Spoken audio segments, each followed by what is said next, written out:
আগে ভিডিওটা দেখেন। ভাই কসে বিয়া করার লাভ আর লোকসান কি? ভাই দেখ, যে কোনো বস্তুর লাভ লস দুইটা সাইডই আছে। বিয়ারও তোর লাভ লোকসান দুইটা সাইডই আছে। যেমনি লসের দা হইলো তোর বিয়ার পরে তোর 1 নম্বর হইলো আজাদি যাবো গা, 2 নম্বর কথা তোর হিরোম টেনশনে থাকবি, 3 নম্বর হইলো তোর দায়িত্ব বেড়ে যাবো গা বিয়ার পরে। ওমনি তোর লাভও আছে, যেমনি লাভ এই আছে, তোর লাভ আছে এই যে কই হারলি না? তুইও তো বিয়া করছ, তুই ক। কইতেছি যেমন ধরে যে এই যে, এই যে মানে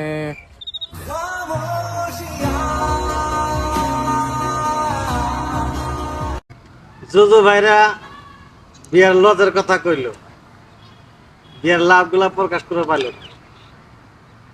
আল্লাহ নবী করিম সাল্লাল্লাহু আলাইহি ওয়াসাল্লাম বলছেন, যে ঘরে স্বামী